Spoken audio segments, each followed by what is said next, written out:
Hello and welcome back, ladies and gentlemen, to another Historical Humans Heritage. And today we are looking at the country and city of Luxembourg, or more specifically, the old quarters and the fortifications. Quite an interesting turn from our normal takes, huh? Yes, indeed. Luxembourg is itself one of the smallest countries in the world, and thus a large portion of it does end up included in this UNESCO World Heritage Site. Uh, Oh. the heritage site itself is specifically the old quarters and fortifications of the city of Luxembourg. Uh, Luxembourg is wonderfully located on the borders of France and Germany as its own little independent nation. Honestly, a And miracle given the imperialistic natures of both of those countries that they survived. oh, undoubtedly, it's one of the things like anyone knows living on the border of France and Germany is a great idea. The Rhine You is should looking never at you. do it. Alsace is looking at you. Belgium and the Low Countries. Yes. But it's because Yes, of these fortifications that also contribute to the fact that they remained independent. yes, yeah. It was it was one of Europe's great fortified sites from the 16th century until 1867, at which point its walls were dismantled. And it typically survived by being passed from one major power to another, each of which tried to fortify it to the best of the ability of the present time in an effort to keep it. Um, I love the way they try to describe it. Is they don't really describe the various controllers of Luxembourg in terms of the nation, so much as in terms of the dynasty. Uh, because here's just a few of the people that conquered and attempted to reinforce Luxembourg. The Holy Roman Emperors, the House of Burgundy, which, fun fact, was basically France for a very long time. Yes. The Habsburg, which were Oh. Austria and most of Germany. The French and Spanish kings. And, of course, the Prussians. Uh, Prussia, fun fact, is home to Frederick the Great. For those who might not have heard of them, as they're one of the one of the polities on this list that really doesn't exist anymore. Yeah. Quite the Um, impressive list of conquerors and rulers. you know, basically every major power in Europe for the better part of 800 years, every pre-Napoleonic power. It's quite interesting to me because it very much became an important site in the city just based on its fortifications alone. I mean, the city was built upon a rock that was very inaccessible, and they built the first fortification and castle there. And then in the 12th century, a settlement popped up near it, and then it was just expanded upon in the 14th and 15th centuries.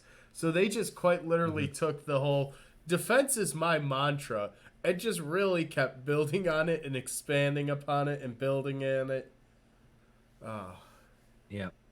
One of the fun things is under after the city was conquered by King Louis the 14th, um Vauban, who we do get to talk about with his fortifications in a previous World Heritage site.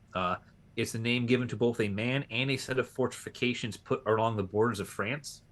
Vauban himself was sent to personally reinforce the city's defenses. Vauban was a genius in terms of military architecture.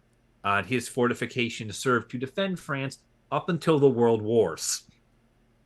and I love that this led to the city getting the moniker Gibraltar of the North. Yeah, That's which, fun ooh. fact, Gibraltar is heavily over militarized and near impossible to take. That's why the British still control it, despite both Morocco and Spain existing. That and the British like to have their paws in everything. Yeah. But that's what they do great Uh, at. it is very fun. Uh, One of the interesting things is that after the Congress of Vienna and most importantly the Treaty of London in 1867, it was decided that the fortifications were to be destroyed on account of the fact that everyone keeps conquering this place, and whenever the next person comes along and wants to try and conquer that way, it really kind of gets in the way of things. The whole premise of we're just gonna leave the door wide open. You're Yeah. gonna come in Now here. what's Might as well interesting not trash the place on the way in. Yeah. Now, what's interesting is even though Luxembourg complied and dismantled most of its fortifications, it kept the parts of the architecture that remained practical. A number of causeways, gates, bastions, readouts, casements, basically things that you would put along the roads to secure the roads. Those remained because, well, they could be used as defenses. They were also practical architecture that had a benefit during peacetime. And thus the Luxembourgians just casually didn't destroy that. And as such, fortifications from all the eras of Luxembourg occupation remain. You also very much see similar things like this happening in urban cities where they will actually end up dismantling the ring wall or the protections, the ramparts on the edge of the city, because in a lot of ways it can inhibit and can segment cities. So, to help with the progression of growth and to help urban development, they'll tear down those walls so they can try and promote that development, that growth. You saw it in London, you see it in Paris, you see it in a lot of these big metropolitan areas. So it's not uncommon for it to have happened here. Yeah. Yeah. And one of the things too with it is with dismantling is Luxembourg has actually throughout its history taken a great deal of care not to change itself. The street plan is just the current street plan is just an outgrowth of the original 10th century street plan. The um, various shall we say religious landmarks have also remained unchanged. In fact, one of them, the Church of Saint Michael, is now treated as a museum of sacred art because of just how much so we say religious and artistic patronage has been poured into that.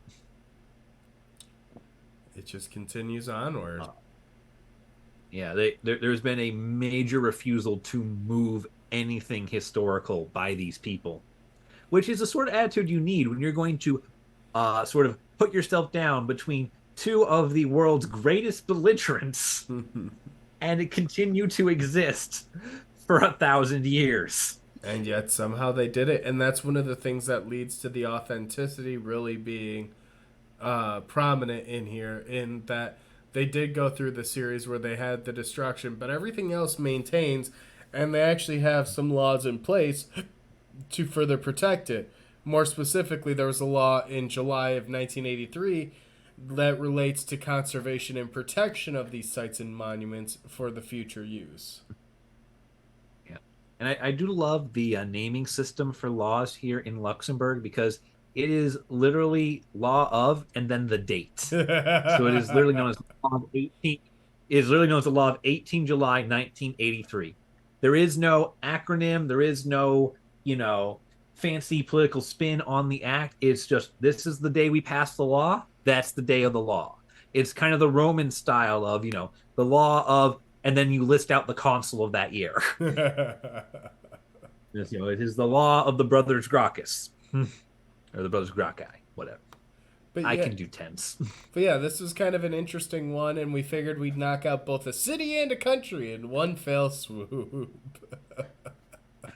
Yes, yes, and one of the lovely things about the protection requirements is that the law applies not only to territory owned by the government of Luxembourg, not only to buildings and things owned by that, but also equally to those owned by private citizens. It's one law for all things historical. There is no differentiation between personal and public property. If your part of Luxembourg is considered a work of art, you are expected to treat it as such. And that's how you preserve cultural heritage. And I think that's a perfect point to wrap up today's episode. Thank you guys for watching. Thank you for following along. And be sure to follow along for next week's episode. It'll also be an interesting one. We'll see you then.